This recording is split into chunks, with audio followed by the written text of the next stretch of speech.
The Electric Company is an American educational children's television series that was directed by Bob Schwartz, Henry Bahor and John Tracy, written by Christopher Cerf, Jeremy Stephen and John Boniemi and produced by the Children's Television Workshop for PBS in the United States. PBS broadcast 780 episodes over the course of its 6 seasons from October 25, 1971, to April 15, 1977, was seen in syndication through sponsor Johnson Wax on many local commercial stations during the week before its 1971 debut. After it ceased production in 1977, the program continued in reruns until 1985. As the result of a decision made in 1975 to produce 2 final seasons for perpetual use. The workshop produced the show at Second Stage, located within the Reeves Telltape Studios, in Manhattan, the first home of Sesame Street. The Electric Company employed sketch comedy and other devices to provide an entertaining program to help elementary school children develop their grammar and reading skills. It was intended for children who had graduated from CTW's flagship program, Sesame Street. The humor was more mature than what was seen there. Performers: the original cast included Morgan Freeman, Rita Moreno, Bill Cosby, Judy Greubert, Lee Chamberlain and Skip Inant. Most of the cast had done stage, repertory, and improvisational work, with Cosby and Moreno already well-established performers on film and television. Ken Roberts, best known as a soap opera announcer, was the narrator of some segments during Season 1, most notably the parody of the genre that had given him prominence, Love of Cher.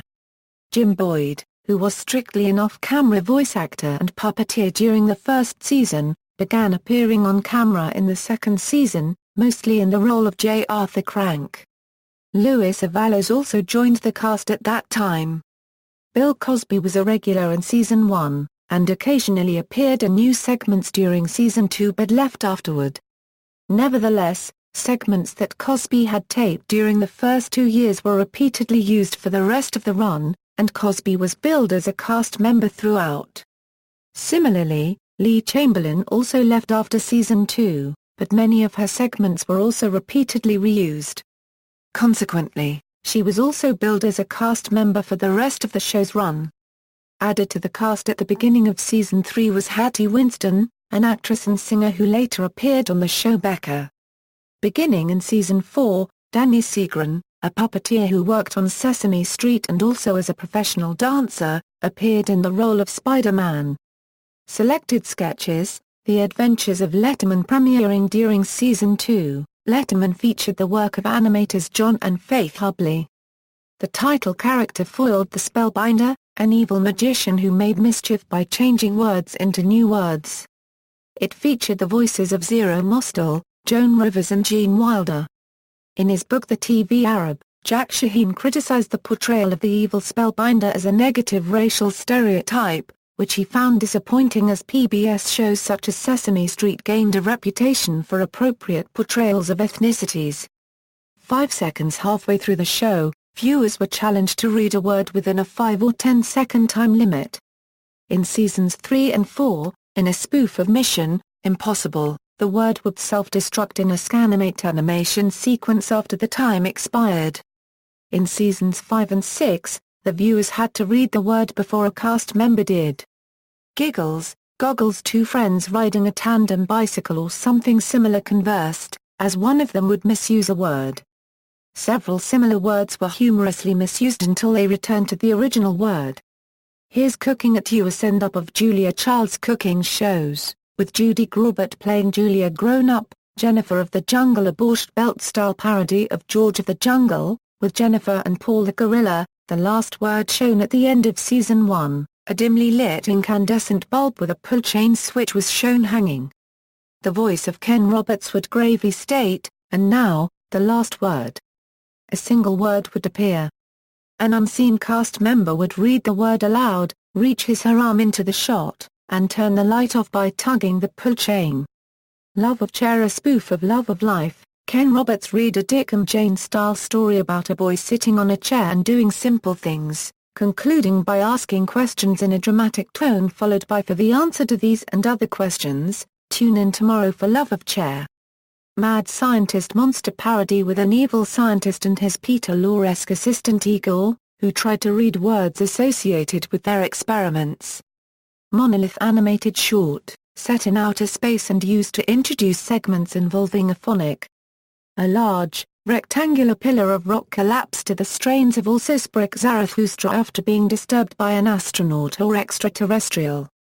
The letters of the phonic appeared from the clearing dust, with a Dastic voice pronouncing it. The Night Fright, a 1974 Season 4 sketch with Scouts. Pedro's Plant Place featured Luis Avalos as a garden shop proprietor who incorporated words into his planting tips, accompanied by the plant language-speaking guard Plant Morris. Phyllis and the Pharaohs, a 1950s-style doo-wop group, with Rita Moreno singing lead and the male adult cast on backup. Roadrunner, new cartoons featuring the Looney Tunes character and his pursuer, Wile E. Coyote, produced and directed by Chuck Jones, which reinforced reading skills with words on signs encountered by the characters. Used occasional sound and verbal effects. Signs sing-along, often the last sketch on a Friday. These films featured signs with words accompanied by a sing-along song. They were sung once through. Viewers supplied the lyrics the second time, while a trumpet and bassoon duo played the melody. The $6.39 Man spoof of the $6 Million Man in Seasons 5 and 6, with Jim Boyd as Steve Awesome, Luis Avalos as Awesome's boss Oscar and Hattie Winston as the General. The other adult cast members played villains. Slow reader, animated or live-action shorts in which a slow reader was given a message to read by a delivery man. Each message had advice that he needed to follow, but because of his inability to sound out the words he often wound up in trouble. Soft shoe silhouettes, two people in silhouette, one making the initial sound of a word and the other the rest of the word. The two then said the word in unison. The soft shoe music composed by Joe Raposo.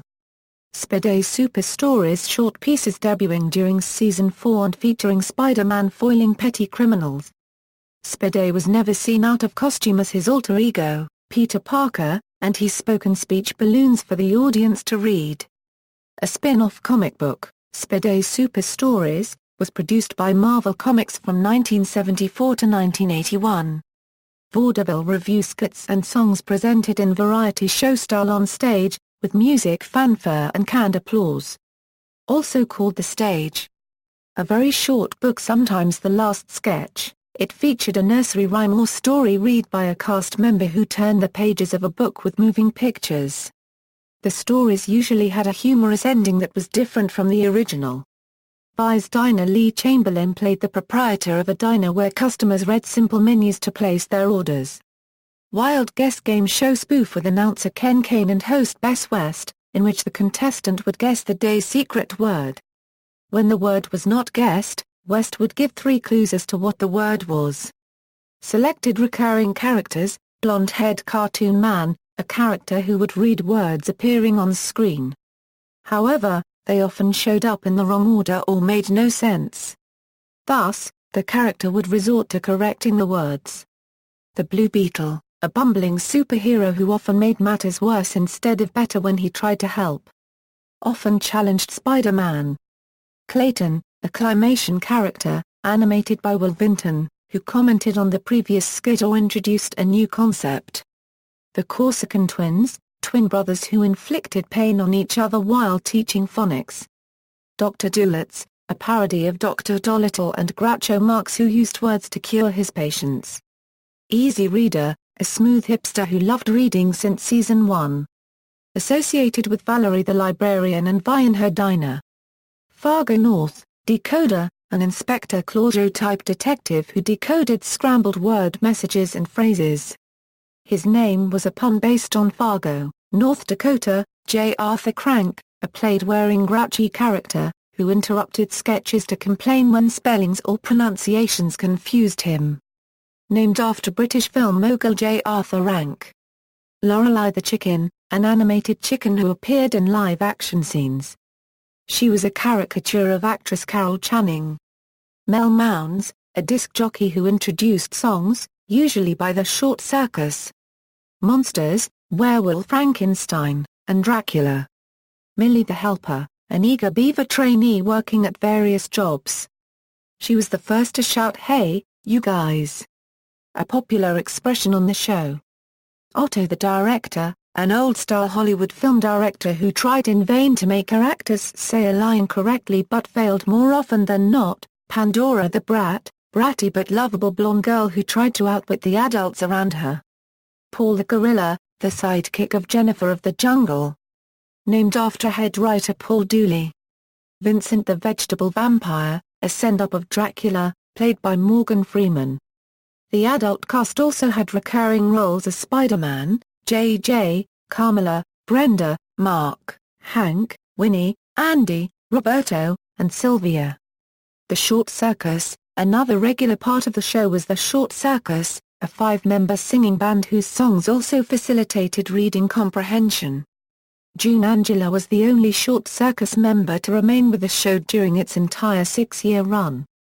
Others lasted anywhere from 1 to 4 years. Irene Cara appeared during the first season and would go on to become a pop music star. Cara was replaced by the former singer Denise Nickerson, best known for her appearance as Violet Beauregarde in the 1971 film Willy Wonka and the Chocolate Factory in the second season. The other 3 original members of the Short Circus were singer and guitarist Melanie Henderson, drummer and singer Stephen Gustafson, and singer, tambourinist, and guitarist Douglas Grant. For seasons 3 and 4, Grant and Nickerson were replaced by tap dancer Greg Burge and Broadway actress Bairn Johnson. Except for June Angela, an entirely new Short Circus was cast for seasons 5 and 6. The new hires were Todd Graff, singer Rodney Lewis, copyright Jane Magler, and singer Janina Matthews. In the first season, a number of unbilled children were also used on camera with the show's cast, as on Sesame Street, but this concept was quickly dropped. Because of the frequent reuse of segments, a practice derived from Sesame Street, actors continued to appear after their departures from the cast. June Angela as Julie, Irene Cara as Iris, Stephen Gustafson as Buddy, Melanie Henderson as Kathy, Douglas Grant as Zach, Denise Nickerson as Allison, Bairn Johnson as Kelly, Greg Burge as Dwayne, Janina Matthews as Gail, copyright Jane Magler as Samantha, Rodney Lewis as Charlie, Todd Graff as Jesse. Cameo guest appearances. The Electric Company also featured a few celebrity guest appearances on the show. An incomplete list follows. Music. Joe Raposo, who was famous for his work on Sesame Street, was the music director of the series for seasons 1 through 3 and wrote songs for the show during its entire run. Gary William Friedman, who wrote the music for the hit Broadway rock opera The Me Nobody Knows, was the music director and composer for 130 episodes of The Electric Company, composer for an additional 260 episodes, and wrote some 40 songs, including the popular Spider-Man theme song. Tom Lehrer wrote 10 songs for the series. 2 of those songs, L.Y. and Silent E., were included as bonus tracks on the CD issue of his second live album. Dave Connor was the music director for seasons 5 and 6. Clark Gessner wrote several songs for the series, including most of the signed songs, but never served as the show's music director. Eric Rogers, who wrote the music for the Der Petey Flynn cartoons in the 70s. He was the additional music composer for 260 episodes of The Electric Company, and wrote some new songs, including the arrangement from the Electric Company theme song. The original soundtrack album, released on Warner Bros. Records, won a Grammy Award for the show's cast. Visuals. The series was notable for its extensive, innovative use of early computer-generated imagery, especially Scanimate, a then state-of-the-art analog video synthesizer system. They were often used for presenting words with particular sounds. Sometimes a cast member would be seen alongside or interacting in another way with a word animation. Show numbering. A total of 780 episodes were produced in the show's 6-season run, 130 per season. As with Sesame Street, each episode of The Electric Company was numbered on screen instead of using traditional episode titles. Seasons 1 through 4 were numbered 1 Euro 520. Season 5 was numbered 1 or Euro 130A, while Season 6 was numbered 1/130b. The last two seasons were designated as such because they were designed as year-long curriculum for schools. Starting with Season 3, the show's number would be presented in the Sketch of a Day teaser segment, a parody of soap opera teasers, which would highlight a particular sketch that would be shown during that episode. The voice of a cast member would say a variant of, "Today on the Electric Company, the so-and-so says," censored, and the action would freeze as the graphic of the word of the day became visible to viewers. The censored words were replaced by a series of harsh electronic sounds roughly mimicking the tone and cadence of the word in question. The still action would linger on the screen for several seconds, then fade to black, where the show number would become visible in a scanimate animation in a random color. The music for this segment was a repetitive, funky instrumental groove featuring a call and response between horns and a scratchy wah-wah electric guitar. The next show teaser, which was introduced in Season 2 without music, worked in the same way, and usually used a different take of the music heard during the Sketch of the Day teaser, except that the voice said "Tune in next time, when," and there was no show number shown.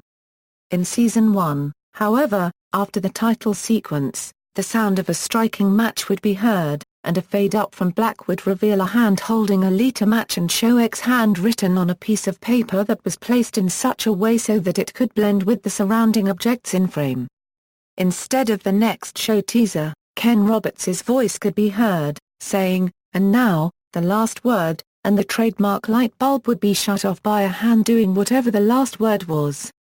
In Season 2, after the opening sequence, the words "The Electric Company" would disappear from the familiar logo, and the show number would appear in its place through the use of a scanimate animation and an electronic whooshing sound. Notably, some episodes in Seasons 3 through 5 had serious technical errors with either their Sketch of the Day teaser segments or their next show teaser segments, which was probably because of the failure of the linear analog video editing equipment.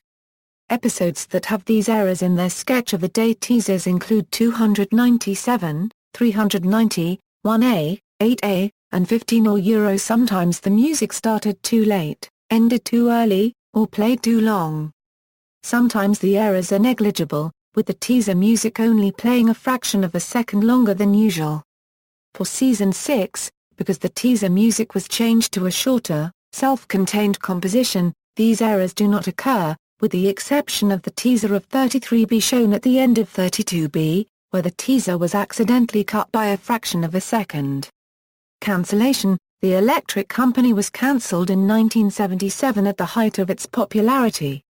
Unlike its counterpart Sesame Street, which licensed its Muppet characters for merchandising, the Electric Company did not have a brand or character that could help generate profit.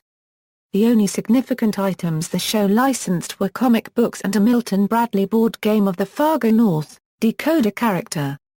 Licensing rights were also granted to Mattel Electronics for two educational-based video games for the Intellivision console in 1979.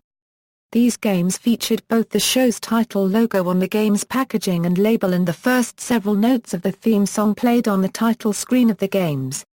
In addition, the PBS stations and statewide networks that aired the show often complained of the Children's Television Workshop soaking up so much money in public television, said veteran television producer Samuel Gibbon, who worked on the show. The stations demanded that one of the programs either Sesame Street or The Electric Company be put into reruns to save money. By that time, Sesame Street was a cash fountain for the workshop. The show was almost supporting itself by then with all the productions, books, records, and games. There was no way, it was felt, that they could reduce the number of original shows of Sesame Street. But the thought was that if we produced two final seasons of The Electric Company which were designed to be repeated, that would give the show 4 more years of life. Most PBS programs at the time were produced by local stations instead of independent producers like CTW. Reruns, 1977 €85 Following the last original episode on April 15, 1977, The Electric Company continued on PBS in reruns until fall 1985, which gave the show about the amount of life expected at the time after production ended, with the final 2 seasons shown in rotation. These are the episodes that are the most familiar to younger viewers. Revivals. 1999 rebroadcast. The earlier shows did not resurface until February 2, 1999, when the Nickelodeon network, which was partly owned by Sesame Workshop at the time, rebroadcast the show as a result of its co-ownership of the network. A 2-hour feature-length compilation special, which was aired on TV Land, reintroduced the series to a new generation whose parents had grown up watching the show.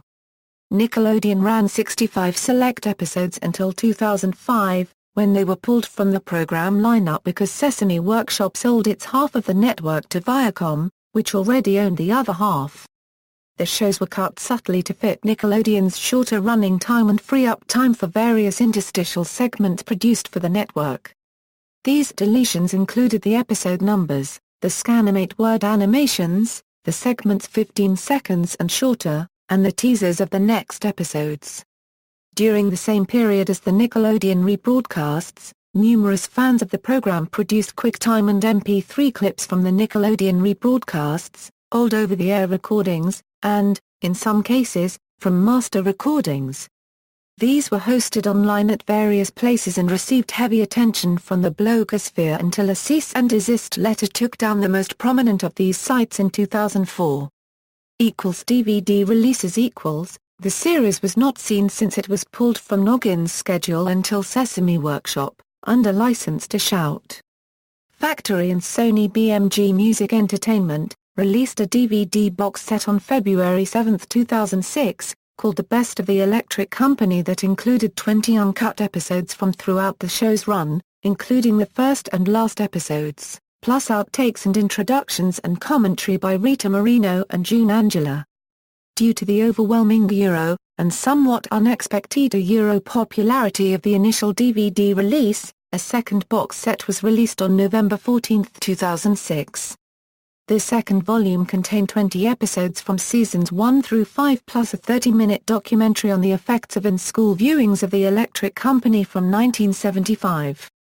Cast members Louis Avalos, Jim Boyd, Judy Graubart, Skip Hinant, and Hattie Winston provided commentary and reflected on their years on the show.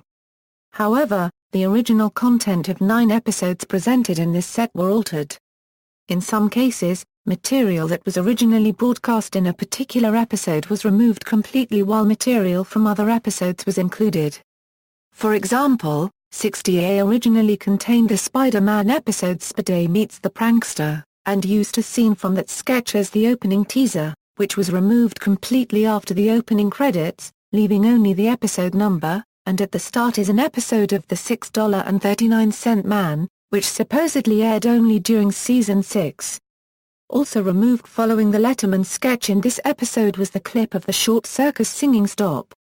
And a Roadrunner Wile E. Coyote cartoon. Clayton appeared in this episode as well, even though he supposedly only appeared in Season 6. These altered episodes also contain special effects used to segue from one sketch to another that were not used in the show's original run. The other altered episodes are 197, 227, 322, 375, 35A, 57A, 77A, and 105A. The material seen in these altered episodes was not what was originally shown when the episodes were first broadcast.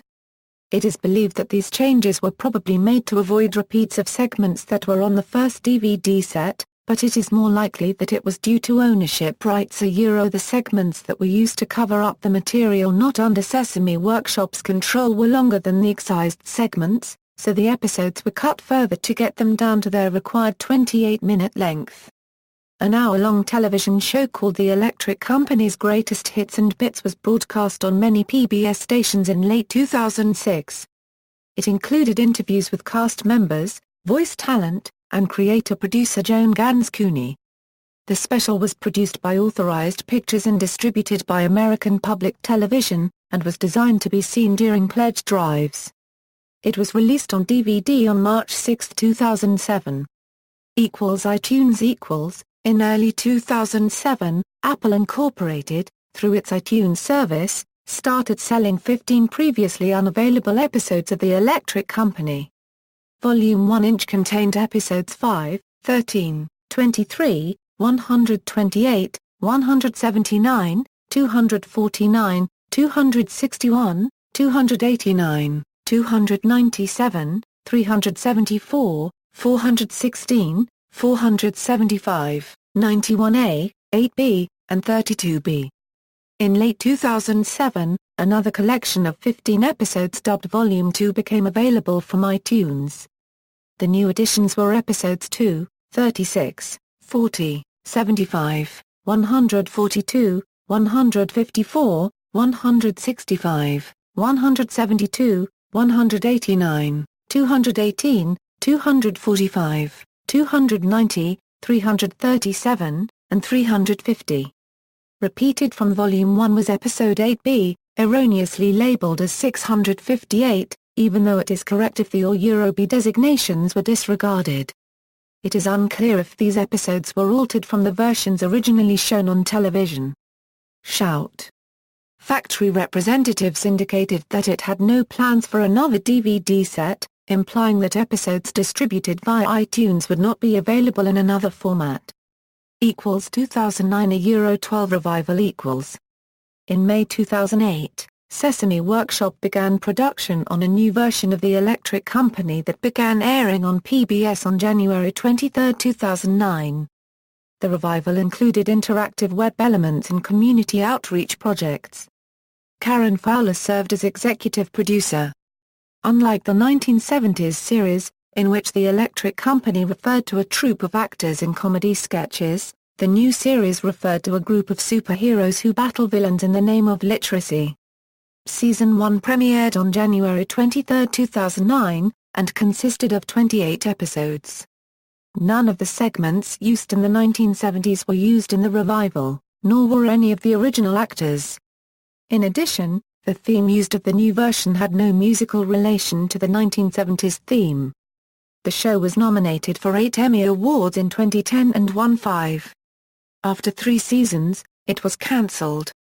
Internet rebroadcasts HBO acquired rerun rights to The Electric Company in a multi-series deal with Sesame Workshop that was announced on August 13, 2015. References. External links. The Electric Company at the Internet Movie Database, The Electric Company at TV.com, The Electric Company on Hulu.com.